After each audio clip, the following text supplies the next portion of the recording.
Welcome, my friends, to the Sage Quay Radio Hour, your home for free and critical thinking, and I'm your host, Mike Williams. Tonight, Ole Dammegård returns to the show. Ole is one of the preeminent researchers studying and exposing the dark business of assassination and false flags.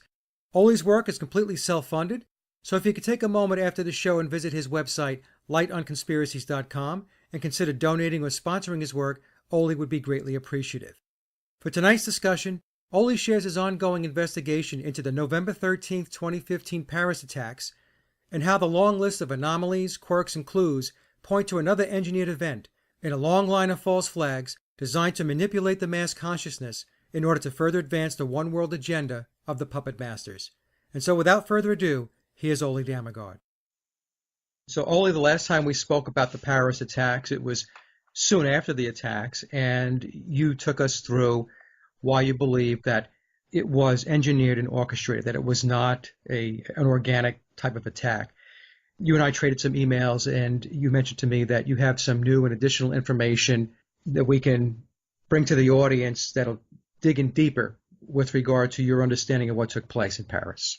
Yeah, the thing was that when we last spoke about this, it was just a few days after, and I felt that it was almost like it was a massive attack. I felt like it was the ultimate battle almost between the truth and what they were trying to force on top of us. So I really felt I need to do everything I can to expose as much as I can as soon as possible. So I think I did like 20 interviews in 4 days or something like that.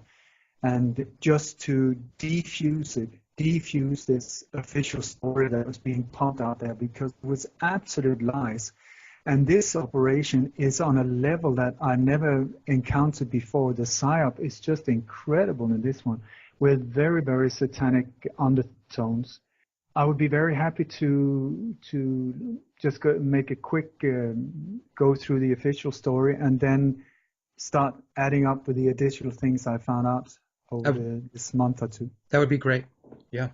It was on Friday the 13th that a series of attacks took place in Paris. It was Friday the 13th. I mean, the feeling of that whole day, the whole thing, it was very handpicked. 13th of November. And the whole thing started with first, there was a friendly game between Germany and France being played at the stadium, the National Stadium in Paris, where it said that there were two suicide bombers that tried to enter the stadium and then were turned away by security and blew themselves up outside the stadium. Then this was 9:20 in the evening, Friday evening here. 9:25 was another attack. There was a shooting at the two small restaurants, Le Carillon and Le Petit Cambodge.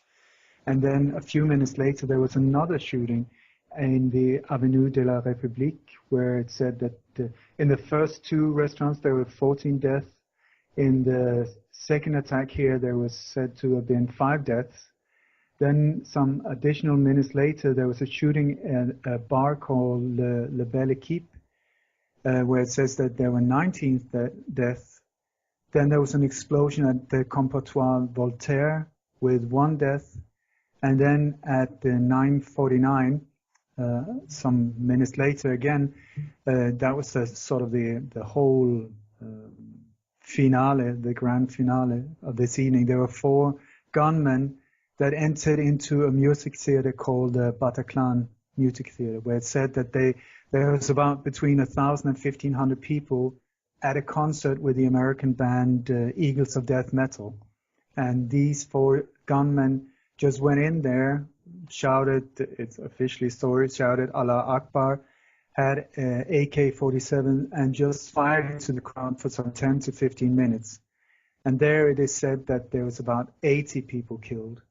And then the very last thing, there was a shooting where at the Boom, where it said that there was 4 more deaths. But when you start looking to this whole thing, nothing makes sense. I mean, it's so important to, when you come to a crime scene, come with an open mind. Don't jump into conclusions. Just look at the evidence, see what happened, especially the first few hours of information coming out. and so on. So this is what I've done, and I'm not totally sure how much we talked about last time, but if I just go into things that I believe happened instead of getting into too much detail in some of the areas. But at the stadium, the French President François Hollande was there with his German colleague, top politician. I think it's the foreign minister of Germany. He was there at the same game. And here it is said that these two suicide bombers wanted to go in, but unfortunately, one of them had forgotten to buy a ticket, so he was turned away by security. So that made him really upset. So he decided to blow himself up. So he did that, boom. Then some 10 minutes later, his friend thought that, well, if I can't get in either, I'm going to blow myself up. So this is not Monty Python, this is the official story. So he blew himself up. Now there's no traces whatsoever of any explosion, no blood, there's a photo of a wall with 2 drops of blood. I'm telling you, if you blow up a person, it is a horrific scene. I mean, there would be all kinds of body parts, body fluids, blood, brain tissue, teeth, whatever, blown in a big area. Nothing. There's nothing. Instead, the only thing that shows that there was the so-called explosions was the sound. And I would very strongly suggest that this sound was being pumped out over the PA system, so that we only have an illusion of an attack. And what they did was that the game just continued, and the French Prime Minister, our president, was approached by his advisor or bodyguards, and it's identical to when George Bush was informed about 9/11. His advisor comes, whispers in his ears, says, "This is the worst terror attack ever on French soil," or American soil, depending on what episode we're talking about. And he just very calmly, no reaction, no fear. I mean, please remember, Charlie Hebdo happened this in January last year. This was in November. If I were François Hollande, I would freak out, or at least I would react. Here, nothing whatsoever. Very calmly, he's let out. No bodyguards are jumping on top of him, protecting him, covering him with their bodies. Nothing. Just, "Please, Mr. President, can you follow me?" So he's followed out. And there's photo taken of this incident. There's like a photographer with a camera right up his face, taking photos identical to the ones when George Bush were informed. And you can see his colleague, his German colleague, he's sitting smiling next to him. So with this in mind, please keep in mind that either we're looking at a horrible, horrible mass murder, an attack by absolute fanatic, crazy Muslim terrorists, or we are looking at state-sponsored terrorism, total inside jobs, there to freak you out so that you will accept whatever it is that they will present you as their solution. And this solution is every single time more and more militarized police, surveillance, martial law. You pay for unjust wars. You pay to get yourself more and more into a mental prison and a physical prison and so on. You pay. So this is why it's important, because after all, I mean, I've looked into these things for some 30 odd years, and I have found that I don't even know if there are such terrorists that every morning when they get up, Muslim terrorists, they have cereal breakfast or whatever, while speculating, how can I hurt people of the Western world? How can I blow them up? What kind of sinister plan can I come up with?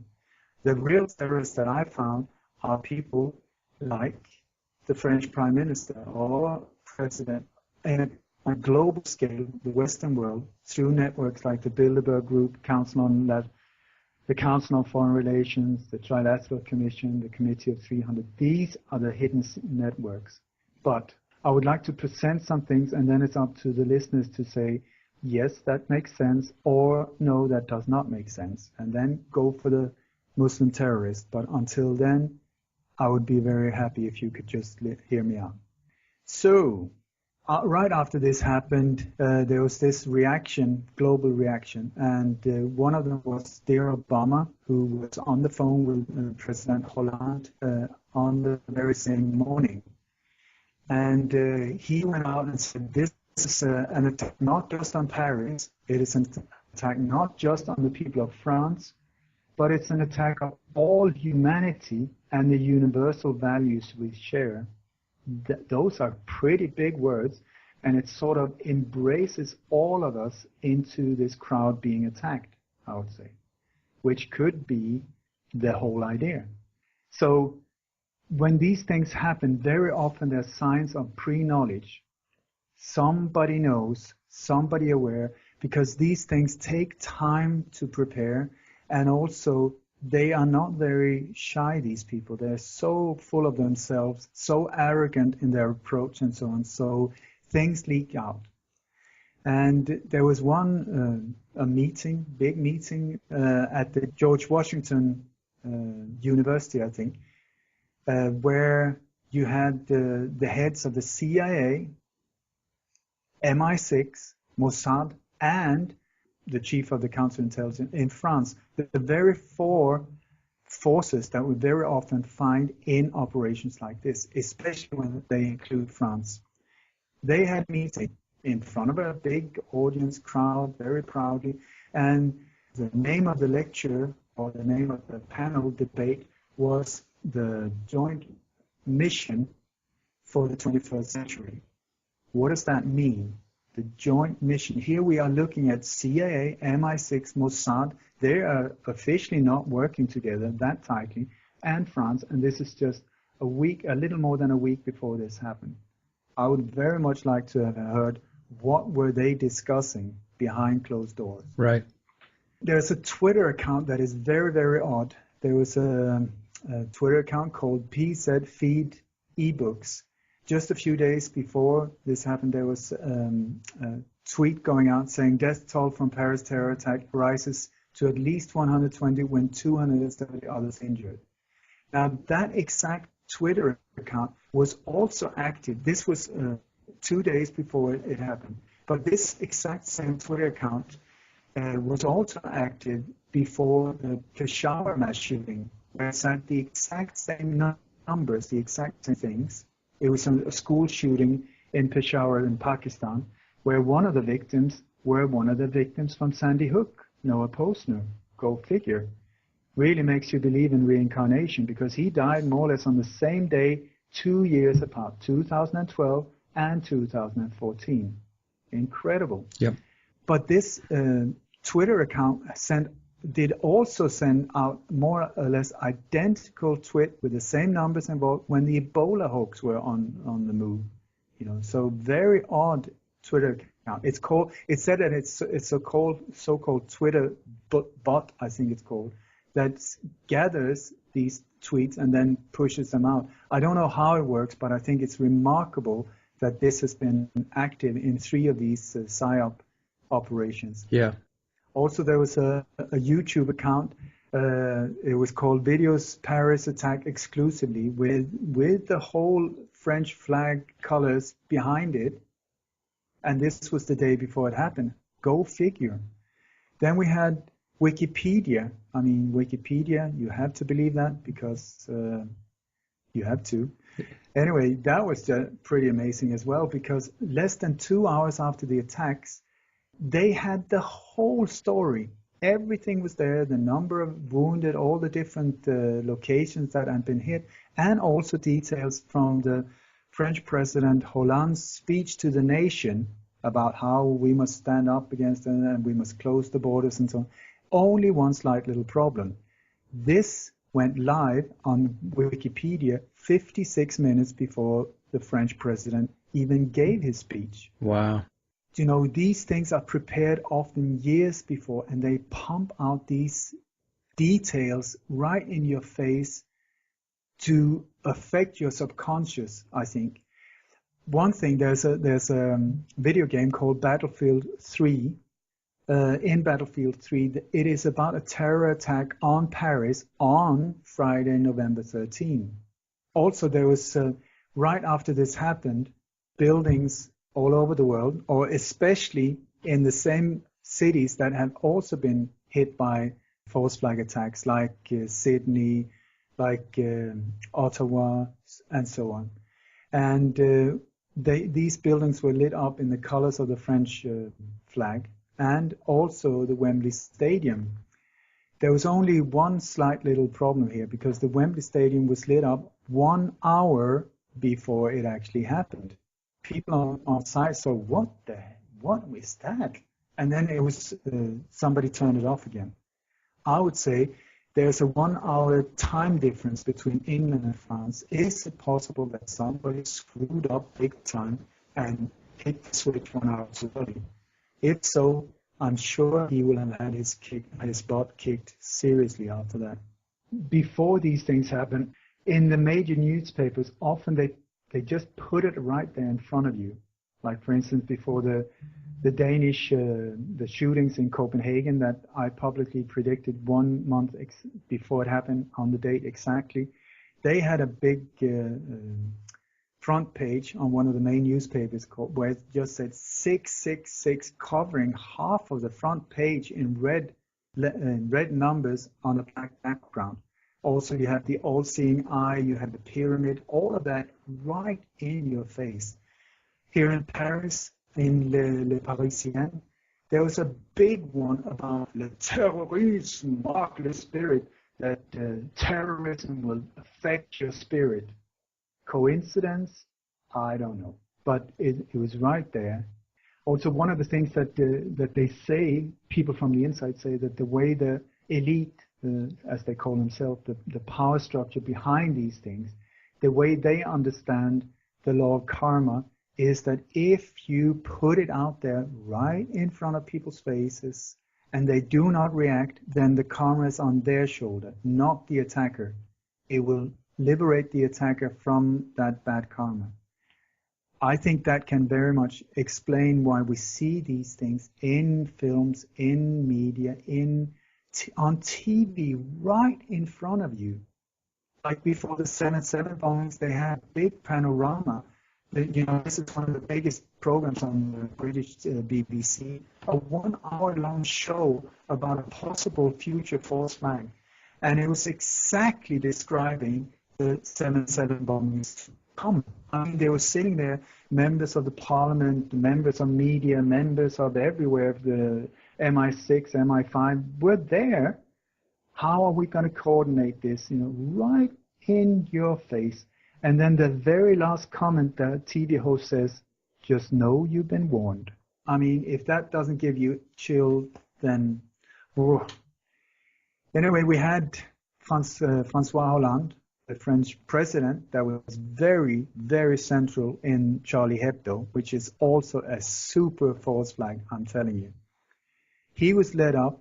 And of course, since he was let out, and since this was France being under a massive terror attack here, he was freaking out, and of course in total contact with the government and the military and so on. No, he was led up to, like, there's a glass in, like, it's almost, I think it's up where the security and the speakers for TV and radio are situated, with a panoramic view all over the stadium.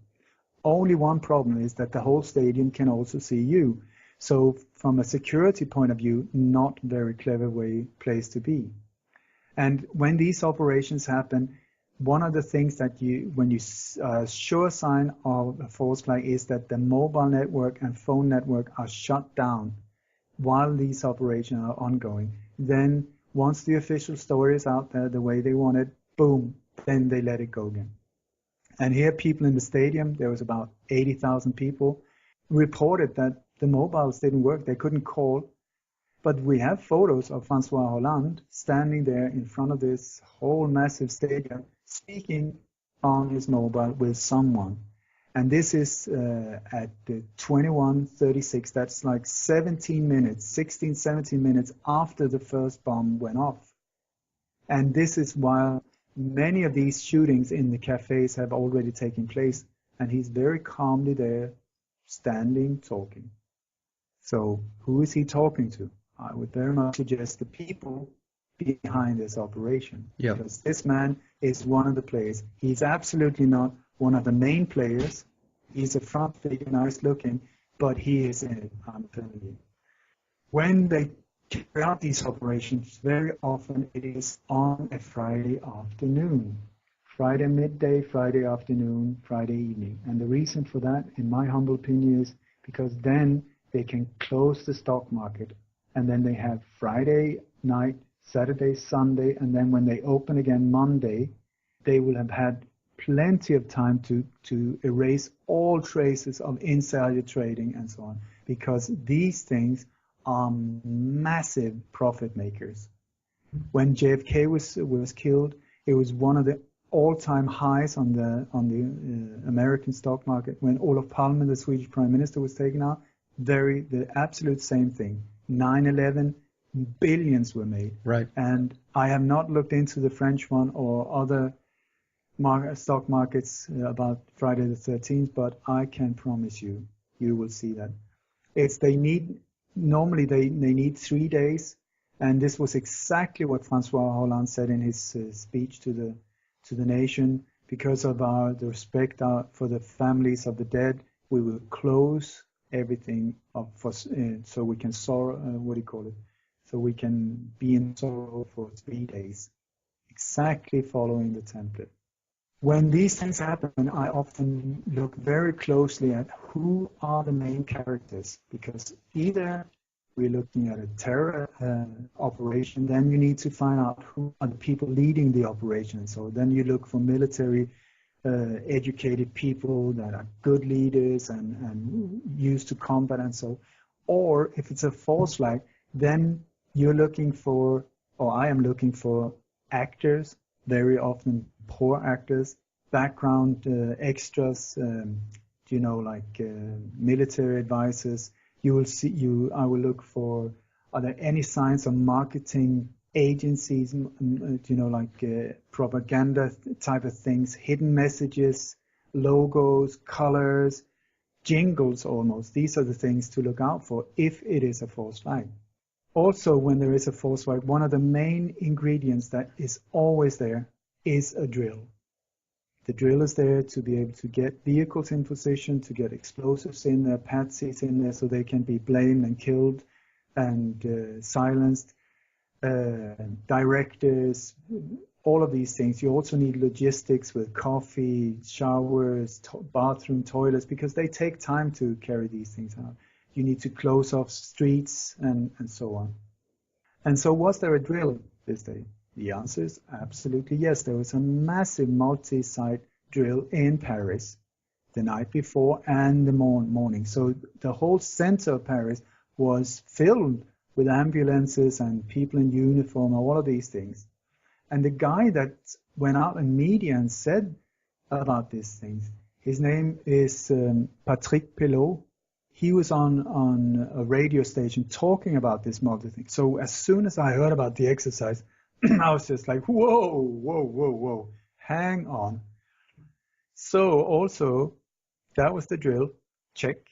So I looked at this Patrick Pelot and I said, hey, I know you. Because this guy was one of the witnesses outside the Charlie Hebdo office when there was a fire attack in 2011. Then in 2015, he is a medical emergency expert, it says, a doctor. But he was also working for Charlie Hebdo, writing for them or something like that. But he was there. And this day, when Charlie Hebdo happened in January 2015, he was in a meeting with first responders, that means ambulance, fire brigade, the exact same people we see that then approaches the crime scene. He was very close by the Charlie Hebdo office when the shooting happened. He then says that somebody in the Charlie Hebdo office called him and said, please come and help us, we're being shot at.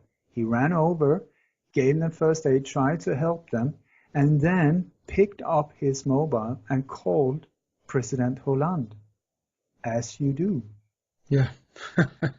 As you do. And then he's on TV, sitting crying, oh, it was so sad, it was so horrible, there was blood everywhere. And so on. So I checked him up, and because he acted like an actor, but his crime was quite impressive compared to other crisis actors that are just incredibly bad. For sure, he's an actor as well. He was in a film from 2009 called Incognito. You can see it on YouTube, or I think it's on Netflix as well. And also Bad Girl from 2012. So this is a guy who's he knows how to act as well. And he's very good friend with President Hollande. There's photos of them hugging and standing next to each other, you know, shoulder, arm and on shoulder and this sort of thing.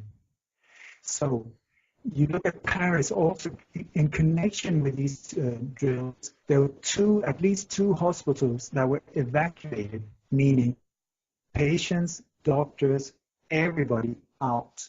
And instead were participants in this drill. I think it is said, I don't know if it's true, but it's said that this drill involved around 1,000 people. I'm not saying that these people knew what they were part of. I'm saying it involved, because these operations are always totally compartmentalized. Right. People only know their little part, and they think that they're doing the right thing, that they're doing good, that they're, like.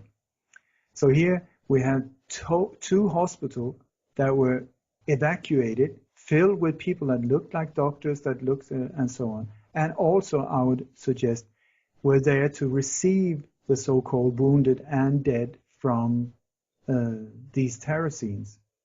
Let's have a look just at around these different restaurants and see if there's anything odd there. And yes, there is. For instance, that there are two of these, they're very close together. That's one of the things. All of these attacks are in a very small area. And it is also the exact same area where Charlie Hebdo used to have their office. Only one problem. Charlie Hebdo had 3 different addresses for the same office. And the day when the Charlie Hebdo happened, the people working in the office were very busy changing the address on different social media and so on. And one of the addresses they had was, what do you call it, door-to-door with the police headquarters. Go figure. There's some of these restaurants, I've looked very much into them, and it seems like they were not in sort of in working order when these things happen. It looks like they were available for someone to take over them and prepare these facilities for this attack. Especially there's one restaurant called Le Carillon, and when you look at it, when you check photos from the crime scene, there's a chalkboard outside the entrance door where, it says Wi-Fi and it says the different things on the menu and stuff like that. When you compare that image and you go to Google Map, you go down Google Map, you zoom in on the same door, it's the exact same thing on the chalkboard on Google Map as on the from the crime scene, but the Google Map image is from May 2015, and the attack was November 2015. Slight problem here. I mean, the way they do these psyops, especially this one, is incredible. So I'm just pointing things out. I'm not saying for sure that it is on purpose, but what can I say? There's Café Bon Bière, and on the the curtains that are hanging out over the entrance. I don't know what these things are called. You just push them out. Anyway, on them, they're printed, service continues 7/7. I mean, very often you have these things to subconsciously get you in 9/11, 7/7. There's so much into numbers. That's why I always check the date, the street address. For instance, do you know the street address where the Boston bomb blew up? The Boston bomb blew up? No, what was the address? Boylan Street. Guess the number. 666 or 1313? My God, do you have a crystal ball? 6 it is. I didn't know. Just a guess. And here, these things are printed on these curtain things on side. You know, Yeah. very beautiful. Service continues, and then it's the date 7, whatever you side slash or whatever it's called, 7, right there. Yeah, psychological stuff. Yep. They love that. Also, you look at the things like the blood, for instance. In Boston, we had this orgy in blood. It was spilled everywhere, and it had this very, very strong red blood color of blood, which is not the real color of blood, because blood goes very dark very quickly. Right. Here, like an hour later, still very red and so on, and dry, starts cracking up and so on. Here you look at photos of blood, and there's hardly any photos. And the photos, please, when you look at it, check it out. It's taken in daylight, meaning that is at least 12 hours later, 10, 12 hours later. And here they have the blood is still very red, and it's still not dry. And it looks like somebody has taken like a ketchup bottle or spray bottle and just 2, 3 lines. Very dramatic. Not blood. Then you have these photos, these images of the people walking around wounded and so on. And there's especially one, the only one I found where there's actual blood on anyone is a guy. He's on his cell phone. He's got one of these heating silver metallic blankets on him, and he's got a T-shirt that is sprayed with blood. It looks like somebody has slashed him with a knife. Only problem, there's no damage to the T-shirt. So the question is, how would blood like that appear on a T-shirt? If he'd carried someone, it wouldn't look like that. If it doesn't really match up. And also, his T-shirt is inside out, back to front. There's footage. Now we're into the psyop, and where they start putting it right in your face. A thing like that, I don't think it's done. I think it's made on purpose. This inside out, this whole thing for you to react. And if you don't, you can blame yourself. You look at the SWAT teams, for instance. I've checked, thousands of photos, or at least the official photos, because if you think of it, there aren't that many. Most of these photos from this evening are taken by professional photographers and so on. Where are all the footage from normal people? And here, some of the SWAT team, they look very professional, and then you start checking out their weapons. Some of them very, very, automatic guns and so on. And some of them walking around with BB guns. What is that? And also, there's especially one photo with one guy. He's standing holding a rifle, air rifle, I think it's or a 22 or something like that, holding it with a barrel pointed slightly upwards. If you're a soldier with a military education, they would just get all over you if you did. It's so dangerous for people around you. Something happens, you shoot the head of someone close to you. Anyway, it's right there in front of us. Nobody reacts. There's another one with two. They're in the SWAT team, blue uniform, and you see there's the officer is right behind one of his people in the same team. They look very professional. Only problem is that his holster for his pistol is on the right side, but he's holding the gun with his left hand. And then he's pointing it right at the neck of the guy in front of him. And the guy in front of him has his pistol right up in his face, meaning that should he fire, I don't know about you, if you try, you would lose your front teeth. That is not a way somebody would act if they were real police officers. Right. Also, I have footage of one of the SWAT team members. She's a middle-aged woman, slightly overweight, in her 50s. And there's some of the fire soldiers that are they're girls in 20, 22 years old. Maybe that is possible. I don't know. But it's not normal. I can say that for sure. Then also, these people are said to have been shot with AK-47s, Kalashnikovs. This is a weapon. I have military people that have informed me that this weapon makes holes like a tennis ball, the size of a tennis ball. It is a very, very brutal weapon.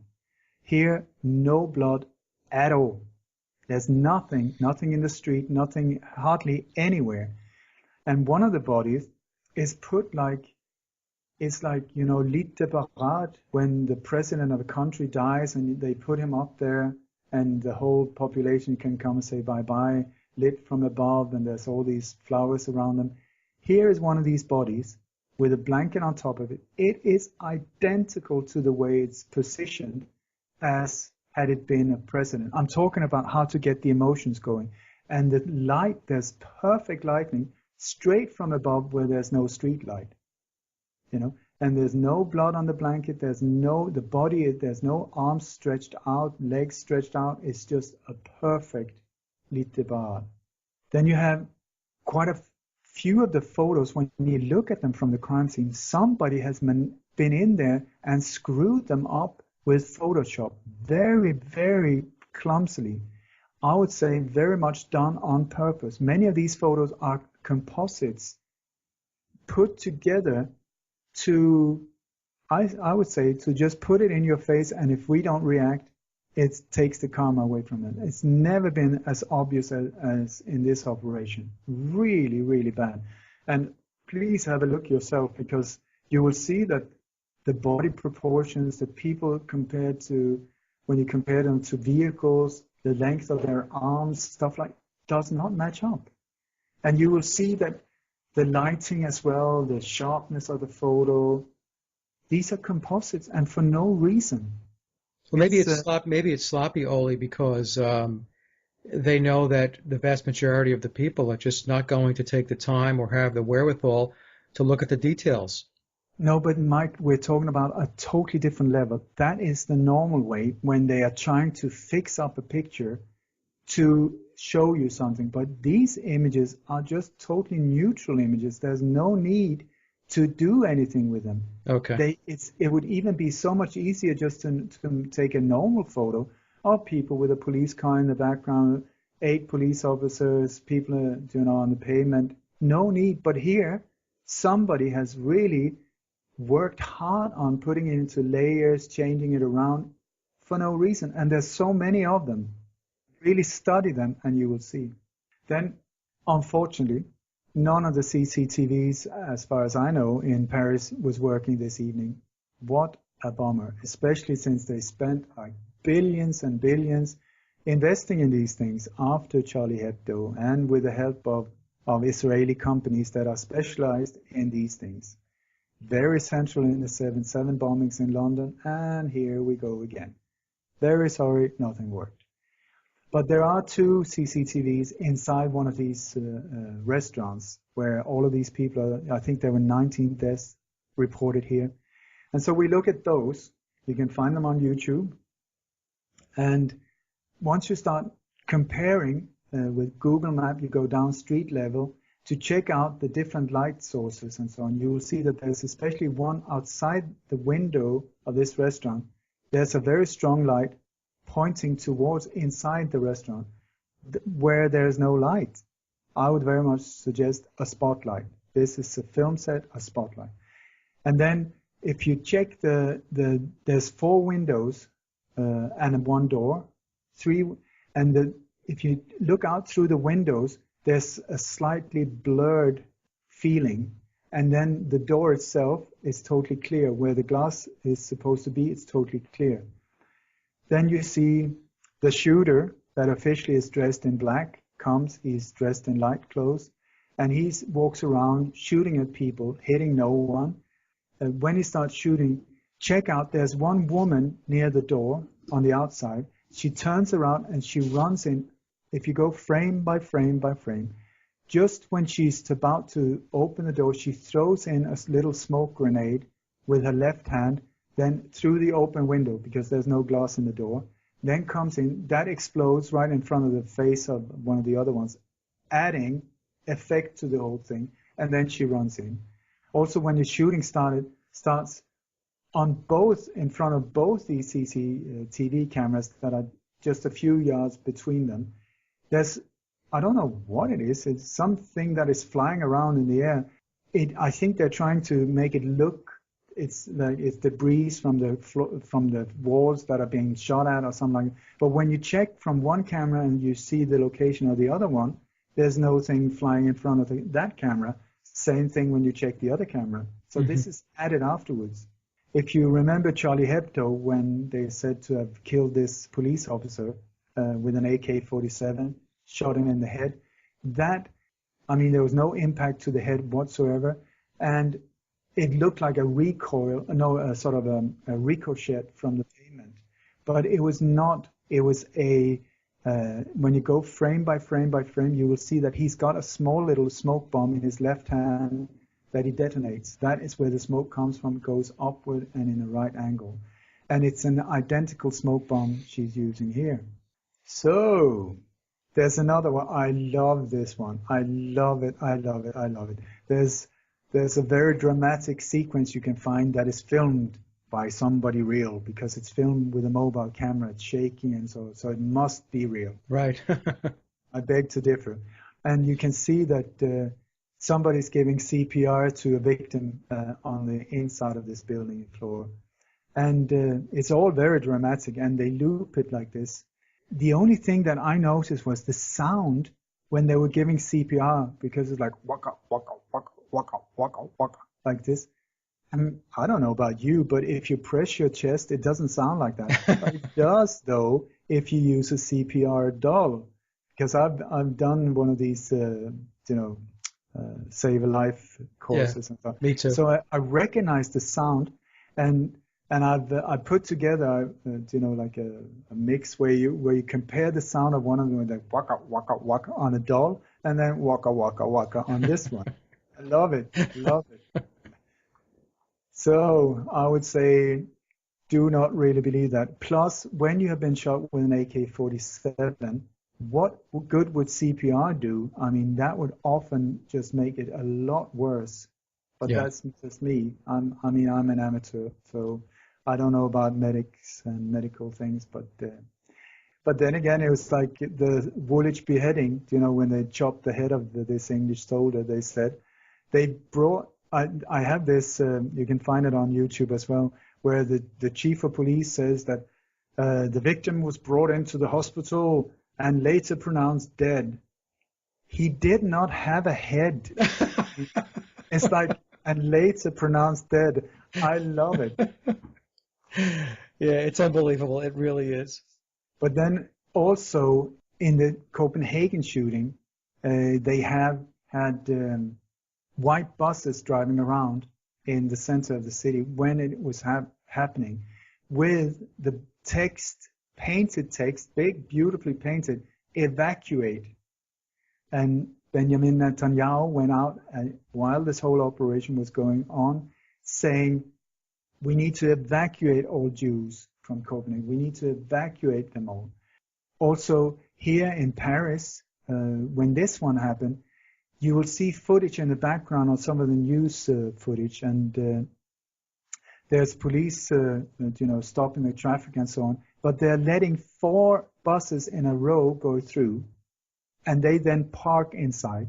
So these buses will have some kind of part in the operation, I would suggest. And on the back of them, there's a film poster where it says with big letters, occupied. They're playing with our minds. They're playing with our minds. Absolutely. When the 7/7 bombings through, on the bus itself that blew up, it said pure terror, true delight. Right. Something like that. On the side of the bus, right? Yeah. Yeah. Pure terror, purely brilliant. So I can't really remember. And on the other side, there was a poster on the bus itself that blew up, a poster with a Coca-Cola bottle and an explosion behind it. Yeah. Product placement. Then also when I look at these things, especially if it's an area with very narrow, small streets where these operations are carried out, they need some kind of operations center, headquarters for the operations, where they can have the vehicles, the technical stuff, but without anyone being able to look in there. And when you look at the position at the Le Petit Cambodge and Le Carillon, these two restaurants, right on the other side, there's of the street, there's like an industrial area with high walls and an opening with plenty of space for trucks and whatever is mean. I would very much suggest that could be a possible place for this exact thing. It's only like 50 meters from where these things happen. So the whole thing could be set up from there. You carry it out, boom, and you go back. Everything, nobody knows is what happened. And these two restaurants, all the photos that I've been able to find of that area of Paris the month upcoming to this event, they show that these restaurants are not open. Is that right? There are people in Paris saying that they were working, that everything was fine, but I can't find any images, and on the contrary, okay, they look closed down. And you had Le Carillon with this white chalkboard thing. I mean, go figure. That does not sound to me like this is an open restaurant. Yeah, that's very strange. The same sign for 6 months. The same menu 6 months later. I mean, really. Then, when you look at these images, I mean, you have these images of people being, wounded. They're running around, having a towel around their head or something like that. Not really showing anything, but it looks very dramatic. When you click on them, especially if you're a nerd like me when it comes to these things, you will see the URL that shows you the search way to the server where it is. It can say blah, blah, blah, / blah, blah, blah, / and then the name of the image. And there's some of these images, for instance, at the when it said that they blew up the government building in Oslo, on one of the side of the government building, there were real victims, in my opinion. On the other side of the building, there were crisis actors there with blood everywhere to make sure that they had the real impact in media that was supposed to be spread around the globe. And in Norway, it was like there was some images from the national TV, and it said tv2.no / on one of the victims, it said in Norwegian, it says / victims and then / the name of the images. But then on the other side, tv2.no / actors / and then the name of the images. Here we have, especially from the CNN images, it's like cdn.turner.com / CNN next / DAM / assets / and then the name of the images. Assets. Yeah. That is what the CIA, how they name people they're using. People in these operations are called assets. There's a lot of dots you're connecting there, Ole. I mean, we could talk about, this being coincidence, but there's a lot of stuff there that I haven't really started yet. So are you up for a bit of a marathon? Yeah, go ahead. Absolutely. Are you sure? I am. Okay, so let's go to the Bataclan Music Theater. This is quite a spectacular building, very odd architecture. People have pointed out that it looks very Freemasonic because the pillars in front, there's an old seeing eye on top, and it's bright red and yellow and white. Very, very odd. Also regarding the Freemasonic things, if you go down the alley where some of the shooting is said to have taken, or some of the drama is said to have taken place, and you go in the back entrance into the Bataclan, it's number 13, and on the gate there's some painted pyramid shapes. Coincidence? I don't know. I'm just pointing it out. Yeah. Okay, but Bataclan was owned by the same Jewish owners for some 40 years, and then 2 months before this happened, it was bought by a big entertainment group called Le Gardier. And it was sold on 9/11, the 11th of September. There's a lot of things happening on 9/11 this year before this event took place. And then I was on another program where there was some man called Scott Bennett. He's a former U.S. Army Special Operation Officer officer from the 11th Psychological Operation Battalion. He's a Civil Affairs Psychological Operation Commander and a Global Psychological Warfare and Counterterrorism Analyst. My God, that was a mouthful. Before he became a whistleblower, he then spent a few years in prison because he was standing up for the truth and so on. But his task was to find funding for terrorism.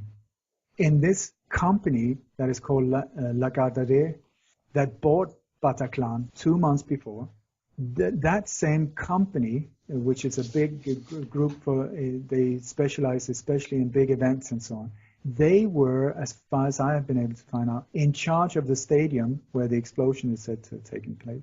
They're also indirectly owners of the management company for the rock group that was playing inside the Bataclan, and they bought Bataclan 2 months before. And I would very much like to look into who was owning these restaurants that looked like they were closed for maybe the same time period, these 2 months before this whole thing happened. But one of the shareholders in this Dammegård is a company called Qatar Holding, and that has been pointing out to me before by inside sources saying that they are sometimes funding these type of operations. I asked Scott Bennett about this, and he said, I can't answer you directly, but you're spot on. So let's have a look at this Eagles of Death Metal. I don't know. Have you heard about them before this happened? Absolutely not. No. Nope. This is a group that was totally unknown, and now their name all over the world. They're being worshipped. They're being, their careers have just gone, whoa. We're getting into some satanic areas soon, and here again, the lead singer, his name is Jesse Hughes. He's called the Devil, and there's a lot of these photos where he's doing devil signs. He's doing the 666. He's one eye holding for one eye, and so on. And they were playing this night, it's said, for a crowd from some between 1,000 and 1,500 people inside here. And then these 4 gunmen comes in and starts shooting into it. But when you listen, there's some film footage of when this shooting starts. There's only one person in the crowd that is using his mobile to film this out of 1,500 people. One person. You see the band is playing da da da da da. The song they're playing, I'm kissing the tongue of the devil. I'm kissing the tongue of the devil. I mean, oh, gross. Anyway, they're playing this song, and then you hear bum bum bum bum bum bum bum bum bum bum. Okay, I can compare that with the shooting pattern of Kalashnikov. Also, when you look digitally at the sound from a Kalashnikov, and normal fireworks, and the sound normal fireworks, not an AK-47. Then also the person who's filming it. He's steady like a rock. The camera is not moving, even though somebody's starting to fire behind him. They're not aiming the camera towards where the shots are coming from, and the people in front in the crowd are not moving either. There you can see the silhouettes. Right. So either they're super cool or on heavy drugs, or this is a staged thing. Anyway, you have all of these cry stories, the Eagles of Death Metal, the interviews where they're sitting holding hands more or less and telling about this horrible event. If it happened, I'm not here, I don't want to be disrespectful, but when you look at the evidence, it's like, come on guys, this is absolutely not true. They're running around helping people and so on. Anyway, outside, when all of this shooting was happening, for one thing, 4 shooters, people keep referring the whole event of these different attacks in Paris. All the people interviews keep saying Kalashnikovs. They don't say automatic weapons or rifles. It's Kalashnikov, Kalashnikov, Kalashnikov. So either people are specialists in weapons, or the people that are being interviewed are part of this operation. And part of the psyop is to say keywords like they scream Allah Akbar, Muslim, terrorism, bomb, these things that well, you as a Right. hypnotist, that Trigger words. know trigger words, and Kalashnikov will immediately make you think of ISIS Right. or a Muslim terrorist. That's the thing. So here, 4 people are shooting more or less non-stop for 10 to 15 minutes into the crowd of 1,500 people. And the official story is that 80 people died. So either we're looking at some incredibly bad shots here that could not even hit a barn if they were standing in front of it, or there's something strange here again, because there should have been maybe 800 dead after firing for 10 to 15 minutes non-stop. So outside the thing, when all of this happened, there's an alley that had been filmed. There's a guy hanging out of the windows. He's filming. There's people running out into the alley.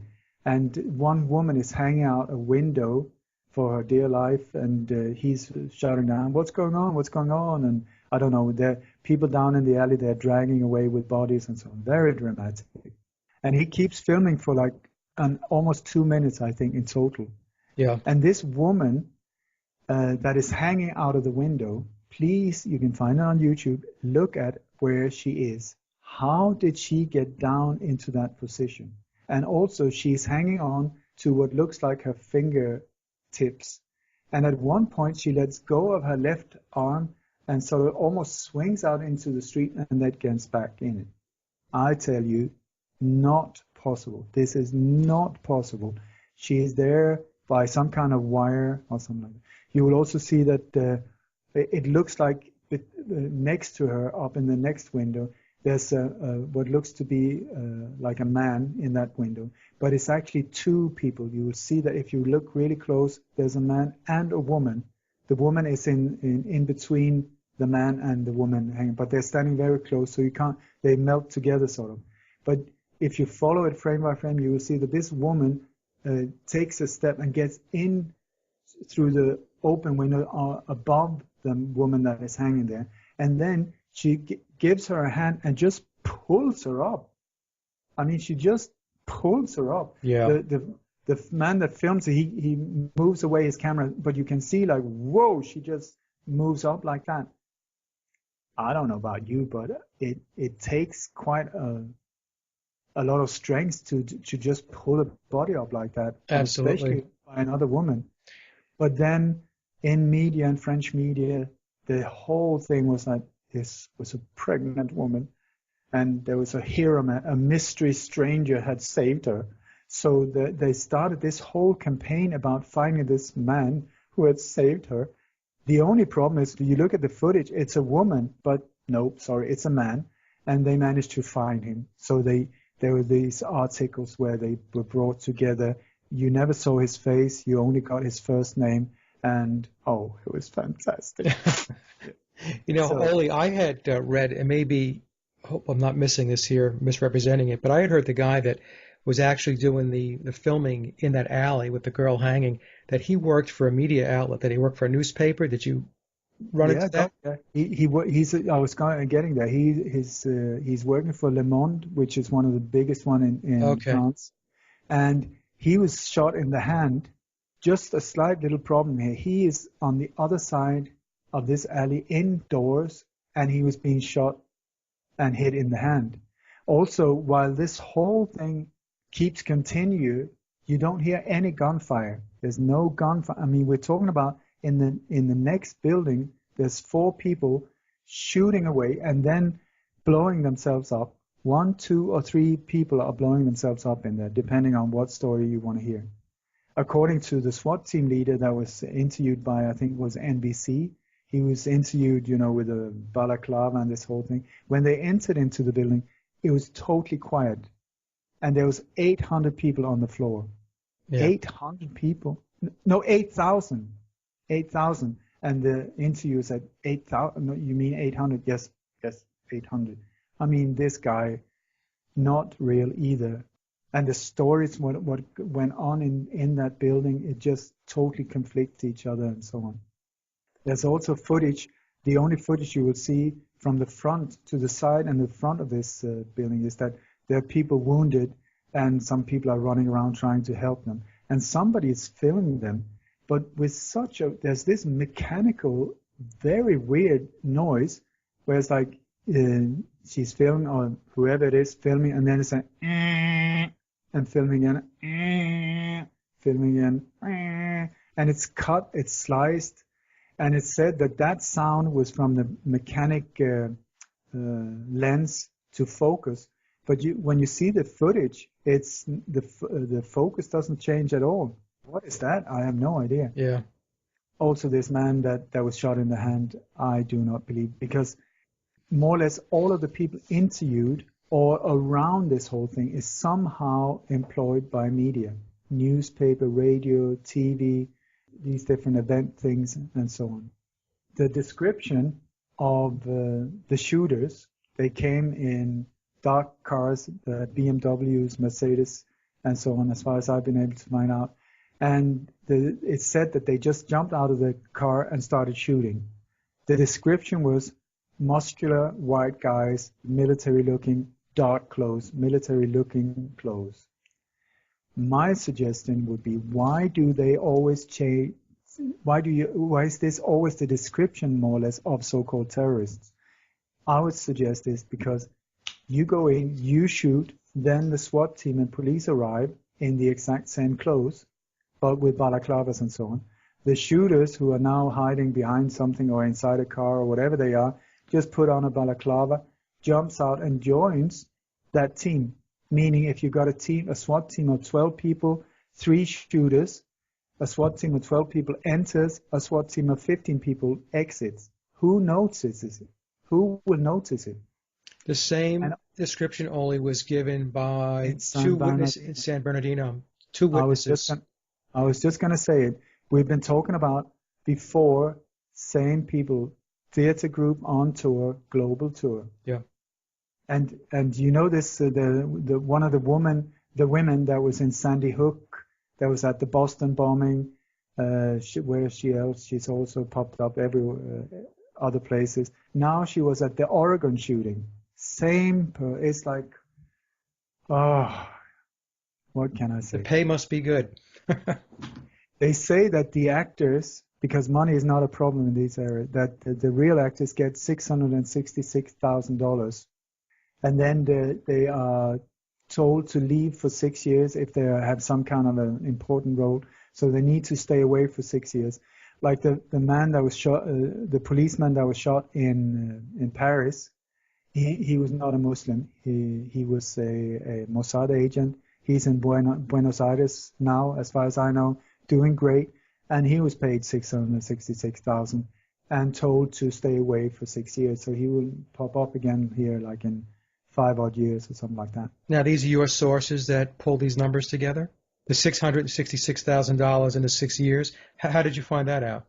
It's from inside sources. Okay. I rely on that. I don't know. I was not there when they were paid, but that source says that is standard fee. And I mean, they love these numbers. Well, and you have to figure the pay has to be good. I was half joking before, because otherwise, what normal person would do these things or participate in these events and not feel any guilt or remorse or anything else for what transpires afterwards? Yeah. The thing is, you've got what is called duping delight. Yep. Many of these people, when they're interviewed, you will see that they're smiling while talking about horrific things, like my father got my head chopped off or something like that, and they're just sitting smiling. Here we have the same thing again, where there was 2 English women that was at the Bataclan. One got shot in the butt, and it was horrific. She's sitting there, Emma Watson, I think her name is. She's sitting there, absolute smiling, beaming. I saw that interview. Yep. The Chip Tatum, the CIA whistleblower, he told me that it's very easy. You know, the pay is good. You keep as small a group as possible. That's why they keep popping up again and again. And if people starts getting second thoughts, you just threaten them or beat one of them up or kill one of them in front of the others, and that would shut you up. Yeah. Or a child or your grandmother. You know, there are many different ways of getting to people. And the Duper's Delight, that was in also the interview with the band Eagles of Death Metal when they got them all together on the couch. I remember the guitar player in particular. Yeah, He would have this smirk on his face yeah, after maybe answering a question, or one of his buddies, Jesse the Devil Hughes, would say something. This other guy would be sitting next to him, and he would have this smirk on his face. It was very yeah. bizarre. When you look at these things, turn down the volume. Don't get misled by the words. See the body language. It's very, very interesting. Yep. Then inside the Bataclan, there's some footage, the only footage where you really see bodies, I would say. And it is very bizarre because there are some, I think it's 25 bodies in total, if I remember right. I mean, the rest of the 80 bodies, I have no idea where they've gone. But it looks like it's not even the original floor, because it's a beautiful floor in that Bataclan. You can go in and see images from Bataclan, absolutely stunning place. But here, it looks like somebody has had put out like wallpaper or something, or cheap cloth to not mess it up, and then place these bodies, and around them, in a what I see as a heart shape, there's painted, like I said, with blood, like almost 1 meter wide, in blood around these, a heart. Absolutely bizarre. I saw that. Yeah. And then when you look closer at this photo, which is the only photo that has been released, and also this photo is not a photo where you can check the photo data. Normally you can see, oh, it's taken by this camera at that date, and so on and so on. Here, it's a screenshot from a computer, so you cannot find any info from it. Mm. And when you look at the bodies, there's especially one woman. If you look down to the right, in the right-hand corner, there's a group of people lying down there. Look at her legs. They're spread in a way that a human body cannot do. And this is typical for what is called kappa cadavers. These bodies that are used in exercises, fire brigades, Hollywood productions, all of these things, also for Halloween parties and so on. The way that body, and there's another body as well, the position they lie in are not natural. So I think what we look at here, it's not real bodies there. These are position cadavers, not real bodies. But also that very, very odd blood painting that is pulled around them. It's said that this occurred when bodies were dragged around. But what kind of body would make that amount of blood? It's like 1 meter wide, and we're talking like maybe 20 meters in total. It looks like one of these, what do you call these machines from an ice hockey game. It looks like one of these, but they put red paint underneath, and it's been driving around on the floor. Because also you will see that some of the body parts are on top of it, so the body has been placed after this. And I found the exact same blood trace, if you want to call it blood, at an claimed attack in Jerusalem on November 18th, the year before, 2004. It's exactly same, whatever they used it there as well. And there it is said that 2 Palestinian people have entered a Jewish church where they were worshipping and killed 4 people. I would very much like to look into that one as well, because November 18 is also the day of the witch, if I remember right, and the devil worship, some kind. It's a very specific date. So also if you look at instead of look to the left, the bottom part, and to the left of this image, I've enlarged that a lot, and as far as I can see, it's some kind of a death mask, a golden death mask that is positioned there. Very bizarre. And then if you zoom out and you look up where the chairs are up around the whole thing, you will see that it appears that there are 5 or 6 images of people standing there dressed in black with something white spot in front of them. And when I compare that, if you put like photos from satanic rituals, where, I mean, the type of things you see on films, but actually exist as well, it is almost identical, the way that this whole thing is. So it makes the whole thing really, really bizarre. Their occult symbolism, Oli, is all over the place. It permeates everything that they do. All over the place, especially this one. I mean, incredible. And then there are photos that were spread when this happened, and it said that these were taken just minutes before the shooting started. It is of the crowd in the area, but you look at that one, to start with, it looks perfectly normal. Then when you start really looking at it, it looks like a Sgt. Pepper, Lonely Heart Club Band composite like that of hundreds of faces, where some of them are in focus, some of them are very out of focus, some are very sharp. The lighting is totally different. You see the same person in different angles, like 3-4 different places in the crowd. Some are really blurred, it's a total composite, and also lots of these devil signs, the horn, horn sign, it's all over the place. But these arms, some of them are like 6 feet high, of these arms, and it's just really bizarre when you look at it. And once again, why?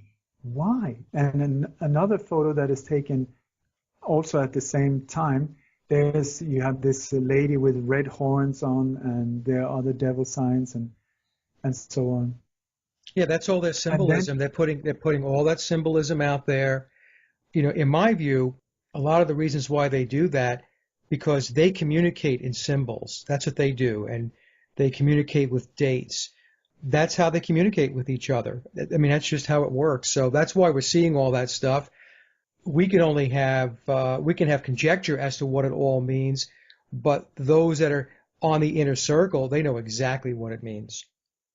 And like if you save this image, especially the one of better quality, it says the name of the image is copyright Eagles of Death Metal, will be charged $550 if used, or something like that. These are not real photos. Somebody has spent many hours doing this, not very well, but done that. So, are you getting bored? No, not at all. It's very interesting. Keep going. Okay. Also, a week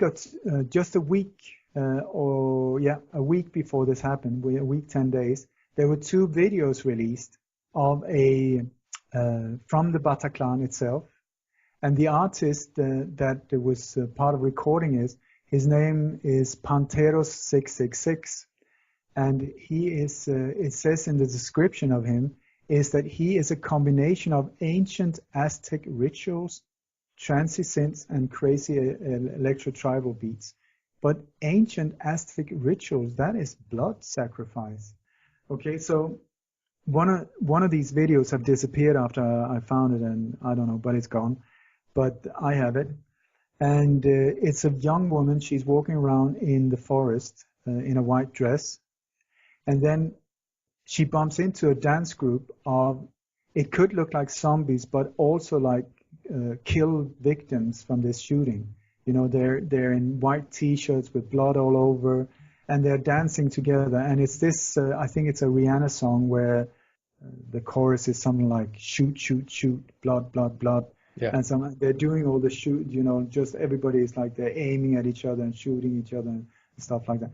And then in the end, this whole group embraces this girl in the white dress and are on top of her. And when they let go of her again, she stands up. There's some blood on her dress, and she's wearing the mask of Hannibal Lecter. So that's one of these videos. The other one is a Halloween video, Bataclan Halloween video, where there's a guy running around in the exact same alleys that were later filmed around the Bataclan, and he looks very haunted and chased. He's running around looking, who's following me, And then he enters into the Bataclan exactly the same way as the shooters are said to be. He comes in, he looks around in awe, and then he walks up on stage where there's a perfect photo of Nike, his Nike shoes, almost like a still, several times of these. And then he comes up and suddenly he looks around and boom, there's this big rave party going on and all of these things. But in the whole sequence, there's, I think it's 20 or 25 images where you can, no, sorry, 10 images where they're just showing for like a fraction of a second. It's just like you see there's an image. You see there's an image like this. So I managed to save all of these images, and they are like composites of a person's face who looks depressed and, you know, painted like that, but the same face with this Hannibal Lecter mask, very, very distorted, awful, you know, with big teeth and really awful. All of these images, 10 of them are there. But then if you look at one of them specifically, there was one of the victims in this whole thing. His name was Nick Alexander. He was working for the band. He was selling T-shirts and stuff like that. He was one of the people killed. And you see his red-haired girlfriend screaming out her sorrow. She was in New York or Washington as well, being filmed there, and it was just awful, you know. And then there's some photos of her and Nick Alexander, her boyfriend.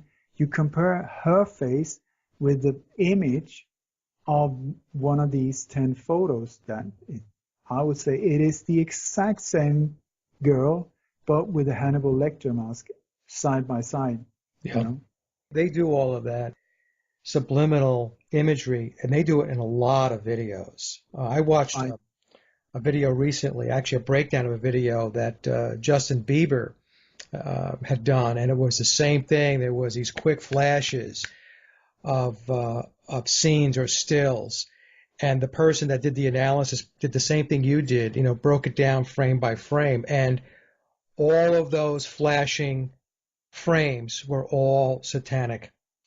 I'm getting to Justin Bieber soon. Oh, okay. No, because also there was, you know, the thing that pointed towards ISIS and this horrible thing. It was especially one interview with a French couple, where you never get their real names, or at least I only found it in one place. And the man's name is Benjamin Vial, and her name is Celia Vial. They were the ones who said they screamed Allah Akbar. They were the ones saying that this is because what you've done in our country, pointing at ISIS. And by the way, ISIS, a total inside operation, Mossad and CIA, sponsored by Toyota, by the way.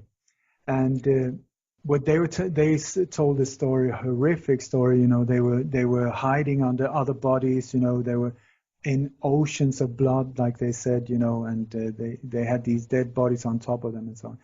But then you check out the guy. He is the director. He's very much younger than she is. Anyway, he's the director of a company called Death Proof Records. And he just released an album before this whole thing happened.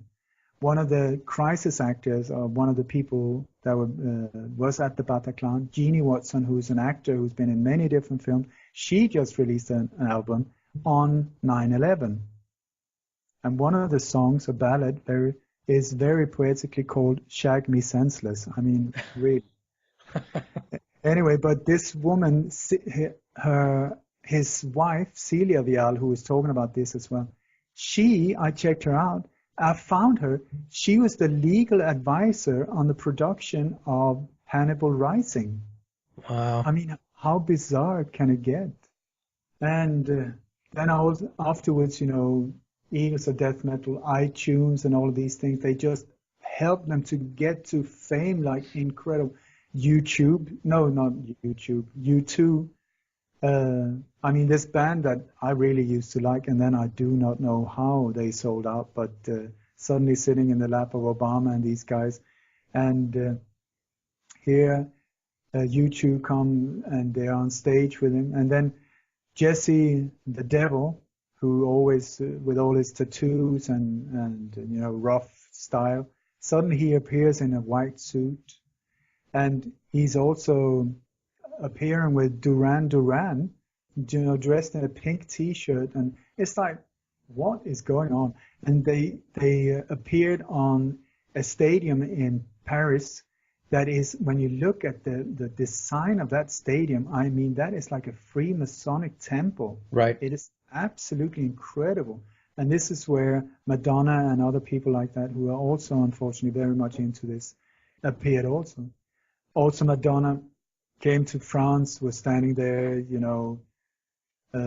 singing in the crowd. Of course. Imagine these type of things. It's like, this is not even fun, This is on a level that is not okay. So the big question: how many died? How many were wounded? Have you noticed that the numbers keep changing? They go up and down and round in circles. All of the funerals, I don't know how many of the funerals you've seen. Maybe zero. Zero? Maybe all of the families.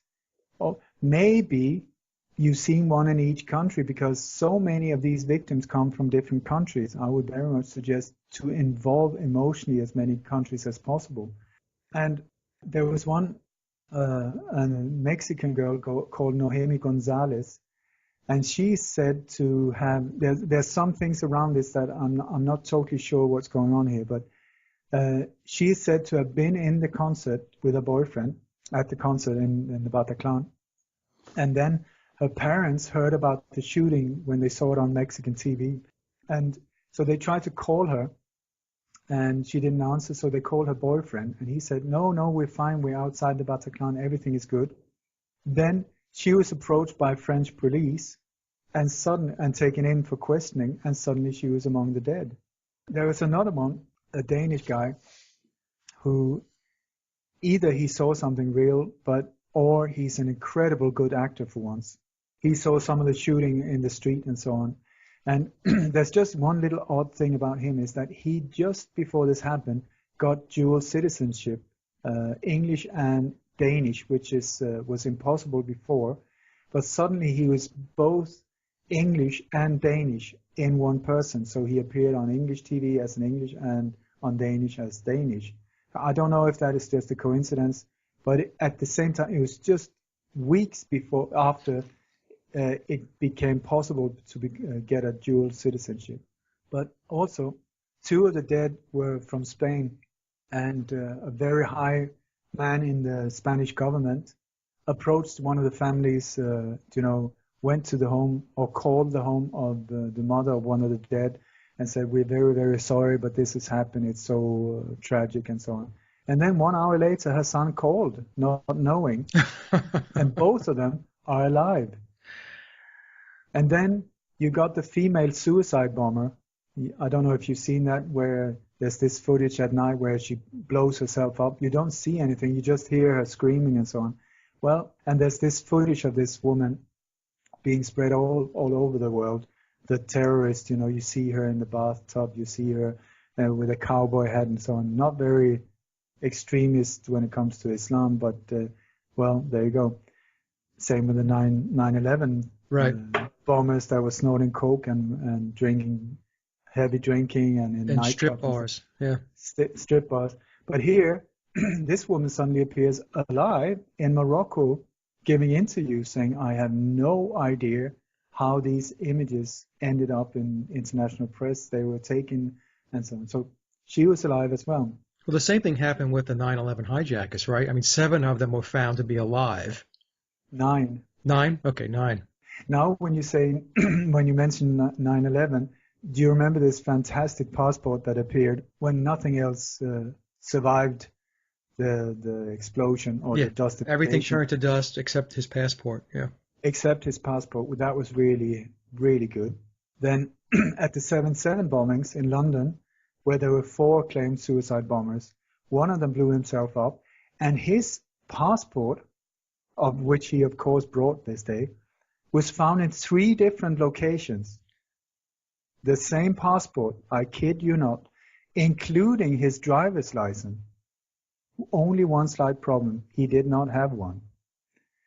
Then you have the Charlie Hebdo with the two shooters shooting the police officer in a black Citroen. Okay, it was this Citroen also where they found the ID of one of the brothers that led them to find these guys. Only one slight problem.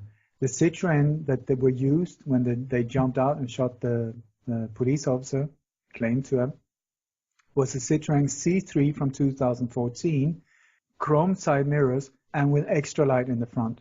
The one car that was found abandoned and where they found the ID of the attacker was a Citroen C3 from 2013 with black side mirrors and no extra light. Slight problem again. But here, of course, when one of the suicide bombers blew him up, his passport survived. And it was the passport not of the guy who killed himself, but of one of the other attackers. So that was really lucky, because that made him, the guy from the passport, one of the most looked after or wanted people in the Western Hemisphere, or if not the whole world. Yeah. So, of course, this guy must have been, I would just guessing, a wild guess, a bit fearful, maybe trying to hide. No, here I found photos of the official photos while they're carrying away some of the bodies. You have photos where he's standing there together with one of the other suspects, just on the pavement looking at what's going on, with a motorcycle helmet or a scooter helmet, just standing there. And then, to make it even more bizarre, there is a Sky News video, which was officially filmed the day after, and there's footage from Paris. Oh, it's so horrible. And then the narrative says something like, well, there's a lot of terrorists, and who knows how many are hiding out there. And exactly when he says that, right in front of the camera, from the right in on stage, comes the man that is being searched for. And he just walks straight in front of the camera across. You don't notice him if you don't look. He even looks into the camera and smirks. Okay. So, and it is the guy. His name is Salah Abdel Salam. Okay. And I would suggest, since they really like these psyops, if you look at his name, Salah, sounds very much like Allah. Abdul is a terrorist, because we all know Muslims are terrorists nowadays after all of this brainwashing. Abdul, and then Abdul Salam. Yeah. So you get Islam in there as well. So his name is actually, it looks like made up by Allah Abdul Islam. I mean, can you make it up? It's like right there, but oh my God, Salah Abdul Salam, he must be a terrorist with that name. So I've looked at in the background of this footage, there's a cafe called Attitude, and it's right in the center of this whole filmed episode, which I would suggest was filmed way before or days before this happened, not afterwards. That footage, if this guy was to be framed as a patsy, they would have filmed that before and then used this footage and these other things to frame him. At least also this Attitude Cafe, it's only like a few hundred meters from the Bataclan. So that would be the obvious hiding place for a terrorist the day after. Not. Anyway, so I've gone down, and since this Attitude Cafe is so center in this footage, I thought, okay, I'll have a look at it, because maybe they're sort of saying, come to your subconscious, So I went in there, I Google mapped around in the streets, and there are some images that belongs to this cafe that you can click on. I clicked on one of them, and one of them, you see the menu, you see the tables, you see people outside, and suddenly there's a photo that looks like it's taken from the inside of the cafe, with a guy that takes a photo, or a silhouette guy, and in front of him there's a big sign, Je suis Charlie. And it's held by a hand of fingers that is almost like in the devil sign, all of it bright red. And then if you look out in the street, the whole street is filled with police officers. I mean, there's 50, 60 police out there in the street. So I would suggest could be part of the psyop. Some people, Attitude Cafe, they just go in there and they just click their way through it, but it makes a connection with other terrorism, Right. terror attack, just like 7/7 on the other thing. Also, there was when this whole thing happened, there's some footage, of Nike shoes in the street. I don't know if you saw that. Yes, I did see that. Yeah. Yeah, I would say product placement big time. That Nike appears again and again around this one, and also next to it, there's a broken watch. Enlarge that and check out the point. Do you call them pointers on the clock? Yeah. 9/11. They're pointing at 9/11. And this, if you look at films, I don't know how many major movies in the background. Check out the clocks on the walls, on the hands, on still photos, on film photos. It's pointing at 9 and 11. Oli, on that very same theme, Obama had his State of the Nation speech, I guess about 2 weeks ago, and of course above him is a clock. It started at 9/11. You can't make this stuff up. I know. Anyway, you mentioned Justin Bieber. Yep. Okay. Bieber, I think his name is.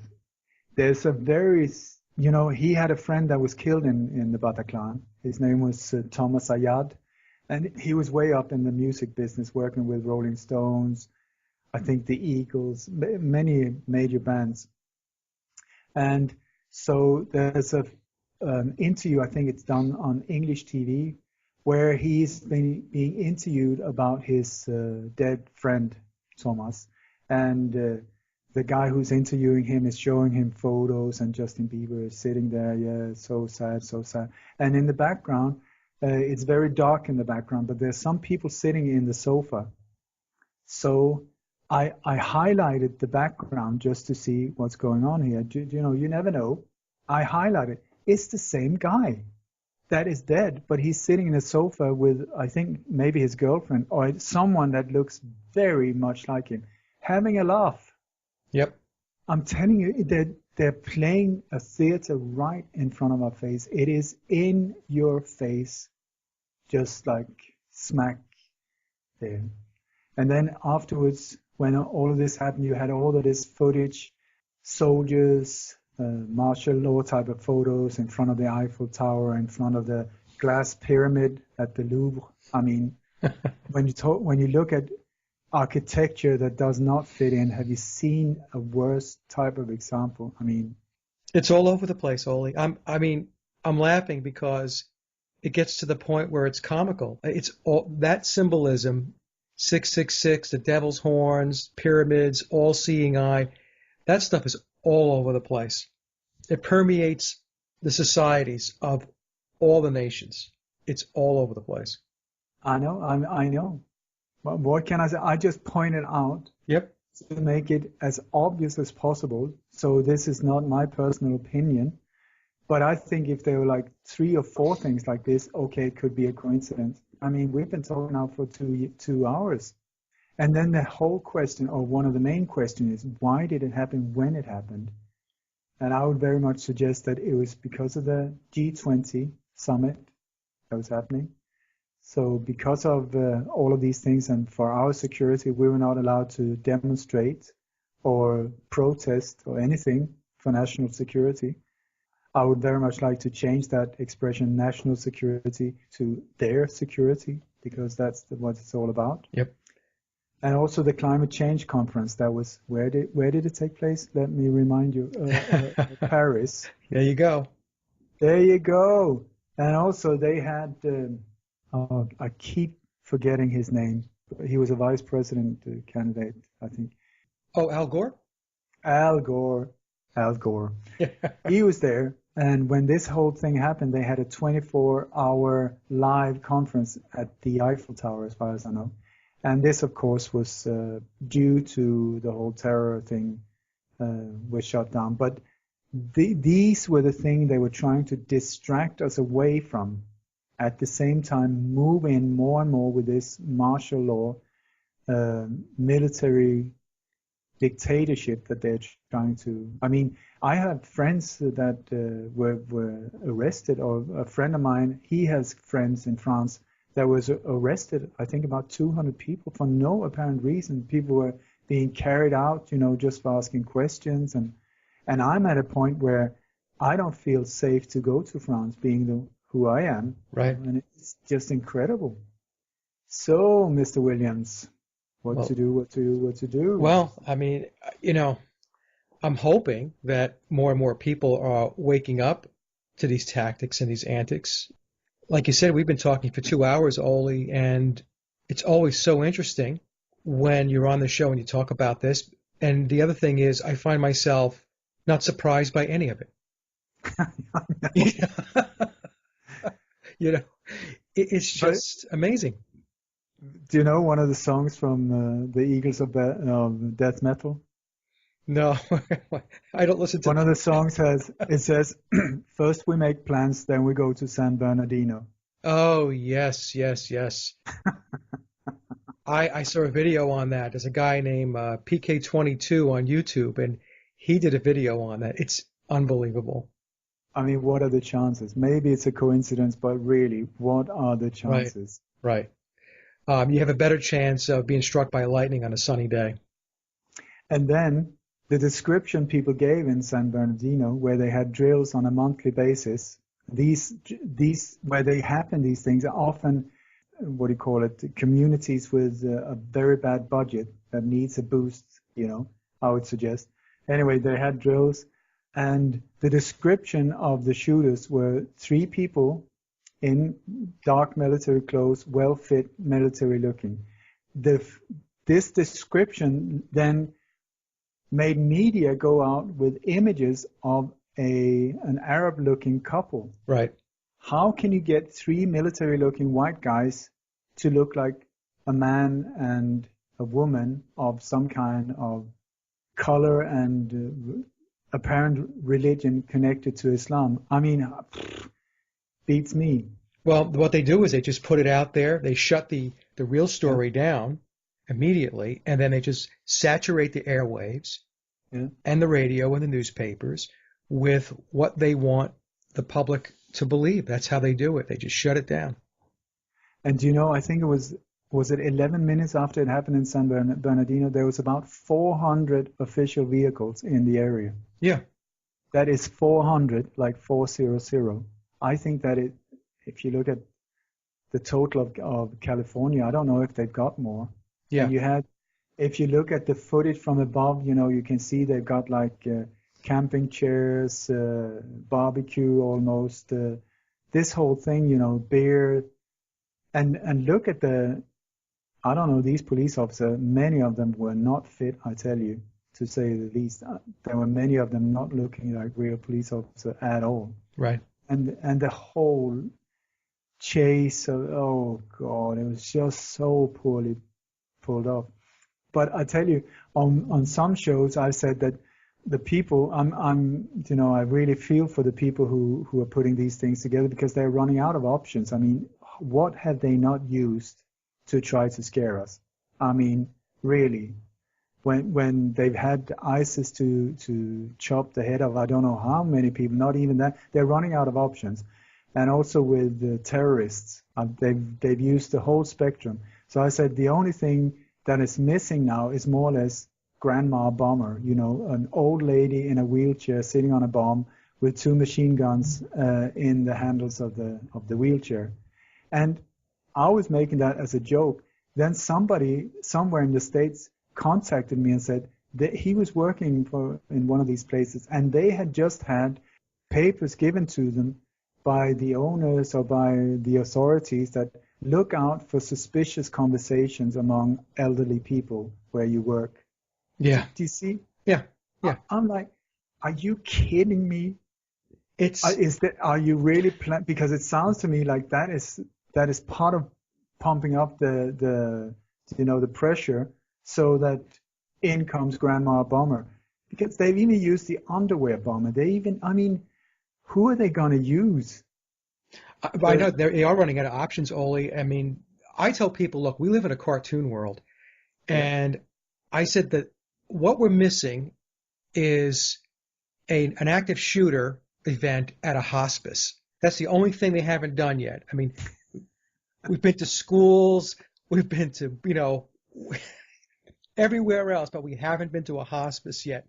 So I'm hoping that people are seeing this. I'm hoping that more and more people are waking up to it. I know that in our circle, we completely get this. Sometimes I get concerned that am I just, expecting maybe falsely that it's spreading outside of our circle of people that are looking into this or know about this stuff? Is it leaking out more and more into the general public where they're looking at this stuff and saying, wait a minute, this is the same template over and over and over again? You talk to a lot of people. So what is your take on it? Do you think more and more people are waking up to it? God, yeah. I mean, when I started with this, nobody was listening. Nobody knew what a false flag was. Yeah. I mean, I think up until the Boston bombing, that was the first time where more people started to even question what is a false flag. Up until then, it was totally unheard of. Nobody knew about it. And now, I mean, it's fantastic because I don't know, through my interviews, I don't know how many hundreds I've done, but I know that maybe I reached a million or something. Yeah. They have been speaking to other people who have been speaking to other people, and I'm not the only one. And then now, when one of these things happen, I mean, it's within minutes, it's people all over the internet are dissecting these things into the slightest little detail. So I used to feel totally alone. Now it's like it's fantastic, and I really feel that they tried in this attack. They gave it everything they had. This was the attack, the final one, where they were hitting us right, left, and center with everything, and they didn't pull it off. So I don't know about you, but after New Year or I don't know, maybe before Christmas, it was like this tension in the air was just inflated. It just, deflated. It just went out the window. Up until then, I just felt an incredible need to get it out there, get it out there, get it out there, because I really felt that if we don't expose this one quickly, this is the one they've been building up to, Yeah. like a massive big crescendo, like where they tried everything. They tried, Jade Helm and all of these viruses and chemtrails and vaccine, and like even fluoride. I mean, my God, they're hitting us from all different directions, and we're still standing. So, and waking up as well. So I think it's fantastic. I really feel super optimistic. And I think there's a portion of the population that even if they're not awake, that these things, they're happening more and more on a consistent basis, that they're not newsworthy anymore to a lot of people. I mean, when the first one or two came out, people were horrified by it and, very concerned about what it all meant. And what I'm seeing now is that many people, they see it, it's reported on the so-called news, on the state-controlled media, and it just goes away. People are not interested. So it's almost like for those that really aren't awake yet and they still have their head in the matrix, that they have become almost impervious to this stuff now. It's like it doesn't bother them anymore. They just kind of move on. That's to me is kind of an interesting dynamic because they've got so much of the population so dumbed down with their fluoride and everything else they've got in the air and the water and the food, that a lot of people, they don't have the attention span to focus on their events anymore. I mean, that to me almost seems funny in a way, I don't know. I don't know what your thoughts are on that. I think it's fantastic because it's backfiring right in their face. Yeah. Do you remember in the 70s there was a film called Soldier Blue? Yeah. Where that was the first, as far as I know, the first film that showed what happens when somebody is hit by a bullet, and showed, instead of just a little drop of ketchup on the shirt, that's, people really got very brutally hurt and killed and so on. And people were lying in the cinema theaters all over the world puking, and there was this whole thing. Now, I mean, chop someone up in pieces, use them in a deli, served on a pizza. Nobody reacts. And this is, in one way, awful. And it's the same time fantastic, because they try to control us through fear. But what do you do when you numb down the population? So when you say "burr," they're so numbed down that they don't even react. Right. So it is fantastic, I would say, in one way, because it's working in our favor suddenly, that people do not react, because they need us to react. Yeah, so exactly. It's sort of like a double-edged sword.